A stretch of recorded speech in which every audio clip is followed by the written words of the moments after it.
심각한 문제입니다. 법원의 전산망이 뚫리는 그야말로 이제 국민들의 신변과 국가 안보를 위협하는 초유의 사태가 벌어졌습니다.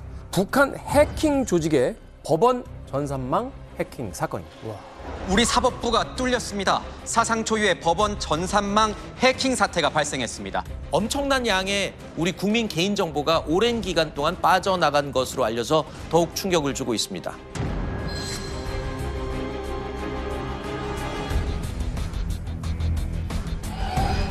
저 라자루스가 참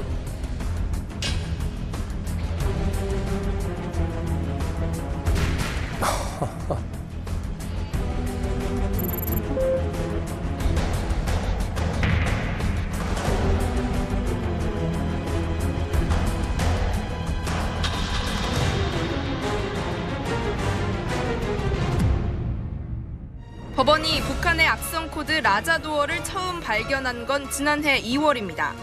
하지만 지난해 12월이 돼서야 경찰, 검찰, 국정원의 합동 수사가 시작됐습니다. 10개월 동안 법원이 해킹 사실을 숨겼다는 지적. 10개월 동안을 쉬쉬고 그랬다는 거잖아요. 10개월. 법원에서 뭐 잡을 수 있는 방법은 없잖아요. 수사기관에 의뢰를 해야 되는데 10개월이나 사실은 저 보고를 미뤘다는 것 자체가 그게 더 오히려 저는 충격적으로 다가오고 있거든요. 이제 뭐 시대가 디지털 정부 얘기를 하는 시대예요. 그런데 지금 법원이 이렇게 뚫렸다. 그 정보량이요. A4 용지로 무려 26억 장 정도의 정보가 뚫렸다는 겁니다. 와, 26억 장이면 사실 이 A4 용지면 우리 대본 사이즈만한 건데 26억 장이면 사실 상상도 못할 정도의 어마어마한 게 나갔는데. 그러면 26억 장. 예.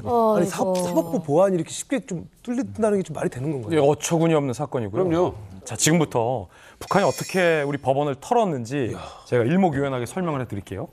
알기 쉽게 판넬로 좀 준비를 해왔습니다. 자, 일단 어마무지하게 털렸습니다. 법원에 1000기가가 넘는 데이터가 털렸고요. 이 자료가 국내 서버 4곳, 해외 서버 4곳을 통해서 외부로 유출이 됐습니다. 그런데 황당한 건 뭐가 털렸는지 규명한 게 0.5%까지밖에 규명을 못했어요. 95% 가져갔다 봐야겠네요. 99.5%에 대해서 뭐가 털렸는지조차 모르고 있었고, 0.5라고요? 예, 그리고 수개월간 수사기관에 알리지도 않고 쉬쉬했었다라는 점이 더 황당하게 한 겁니다. 자, 그럼 뭐가 털렸냐가 중요하잖아요. 그 0.5% 털린 자료 겨우 규명해냈는데 심각해 보입니다. 뭡니까? 일반 국민들의 자필 진술서, 주민등록 번호, 개인회생과 관련된 민감한 개인정보들, 계좌번호, 주소, 채무가 늘어난 것 혹은 갚지 못한 것에 대한 경위서, 혼인관계 증명서, 진단서 등등등이 수도 없이 민감한 개인정보들이 무분별하게 다 털렸다라는 저 거예요. 안에는 가족관계가 다 나오게 되고 그럼요. 채무중대니까 경제 상황에 대한 것, 진단서라는 건 이제 말하자면 의료보험이라든지 이런 것들에 대한 것도 다 있다는 거죠. 생각을 해보세요.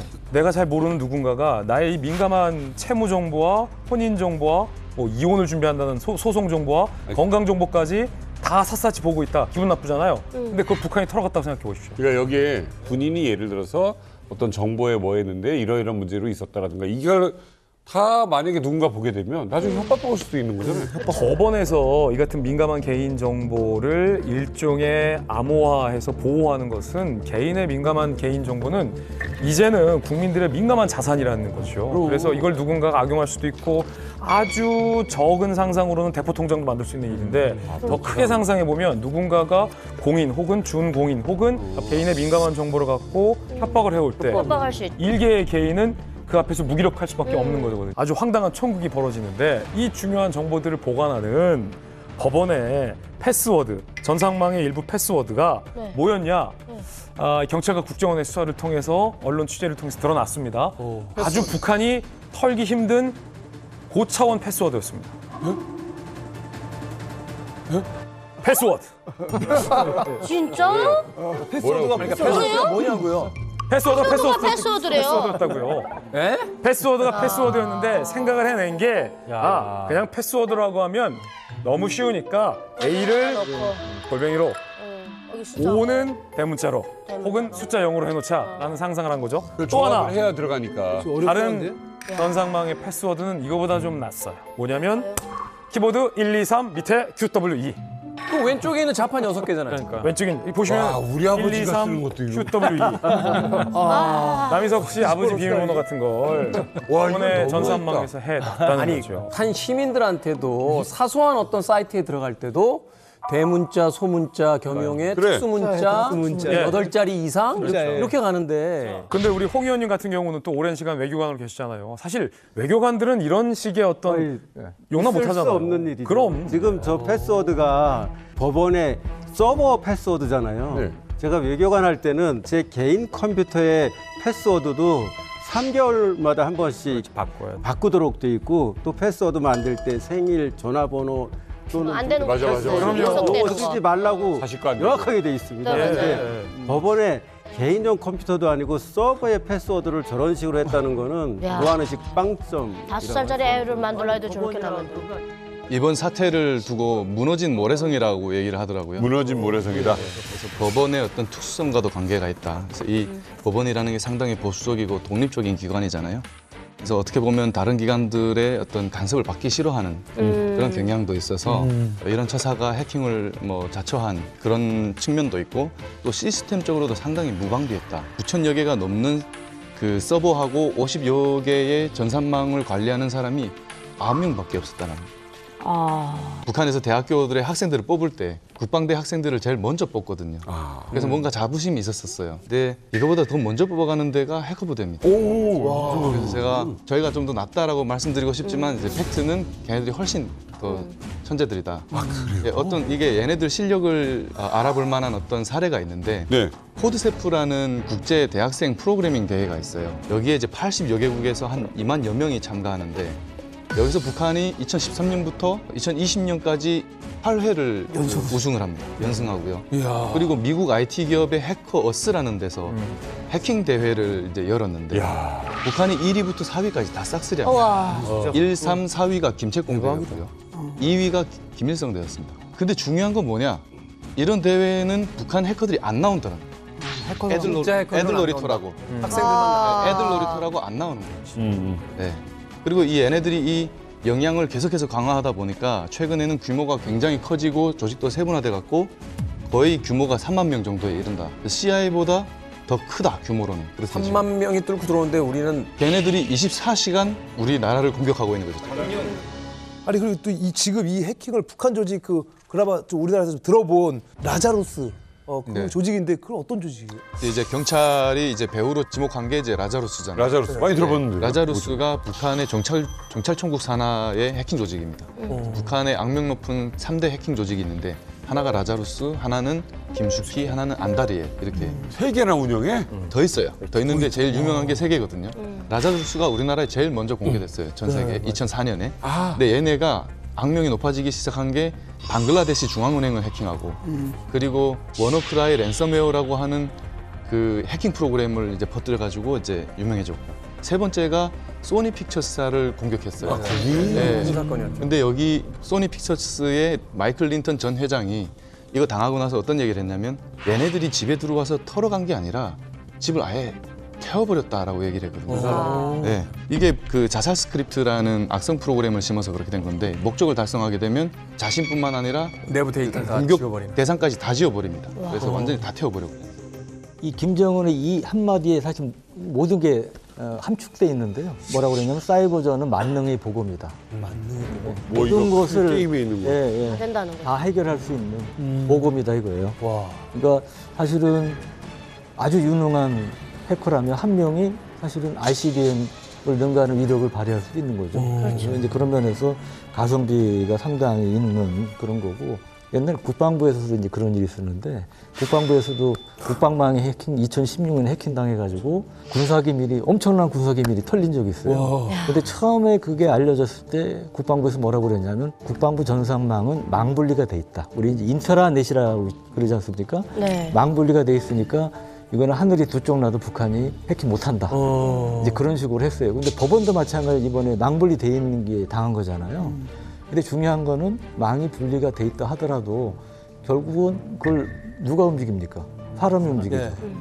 사람의 보안의식에 문제가 있으면 구멍이 뚫릴 수밖에 없는 거예요.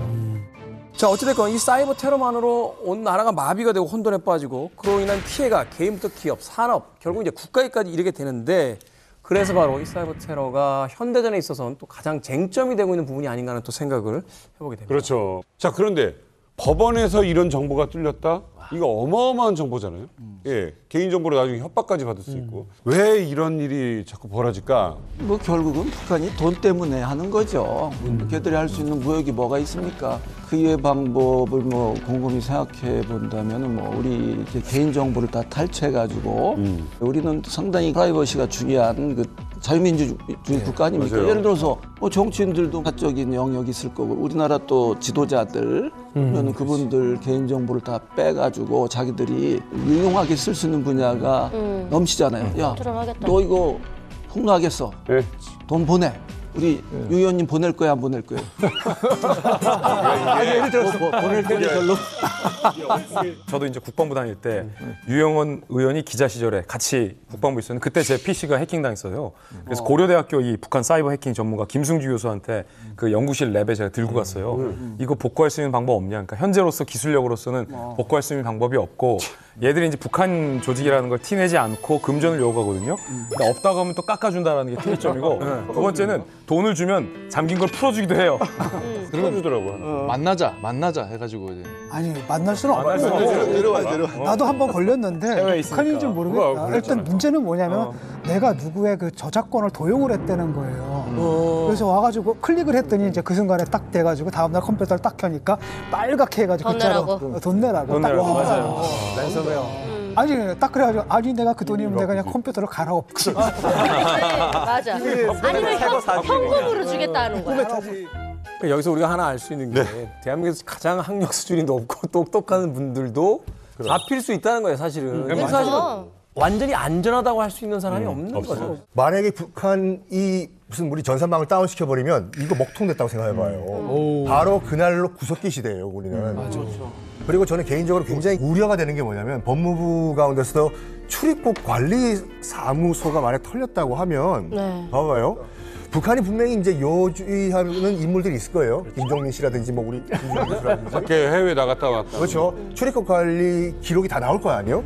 김정민 씨가 몇 월 며칠 날 중국 단동에 가서 압록강변에 무슨 호텔에 묵었다는 걸 다 평양 시내에서 볼 거라고요. 그러면 그런 일이 없기를 바라지만 해코지를 할 수가 있어, 가가지고. 사업가들 같은 경우 예를 들어서 단동을 한 달에 한 번 일정적으로 가는 사람이 있으면 포섭당할 위험도 있고. 딱 보니까 패턴이 보이잖아요. 이 사업가 우리가 요주의로 보고 있는 인물인데 이 친구가 정기적으로 중국 단동을 간다. 그렇지. 그리고 어느 호텔에 묵는다. 그럼 찾아갈 수가 있어요. 기억하시겠지만 김정남이 말레이시아 쿠알라룸푸르 공항에서 암살당한 것도 동선 뚫려가지고. 맞아요. 상당히 심각한 문제예요. 저도 진짜 동의하는 게 이게 진짜 우리 그 공공기관이 그냥 다 뚫렸다 생각하고 그럼. 제로 베이스에서 우리가 제로 트러스트 개념으로 접근해서 전면 재검토해야 된다고 생각하거든요. 왜냐면 작년 한 해 동안 일평균 해킹의 공격 시도가 162만 건이라고. 하루에? 하루에. 예. 왜? 와, 이렇게 날라오는 게? 근데 그 중에 80%가 북한발입니다. 와. 근데 북한이 해킹 포착이 된 게 언제죠? 2004년인 거예요. 맞아요. 그럼 20년 동안 계속해서 우리나라를 공격하고 있다라는 겁니다. 지금 법원이 뚫린 게 작년에 처음 인지가 됐는데 전쟁 중이구나. 제일 처음에 프로그램이 찾아낸 게 2년 전이거든요. 22년. 와. 그러면 지금 다른 공공기관이나 기업들도 지금 이미 북한의 해커들이 들어와 있을지 없을지 모르는 거예요.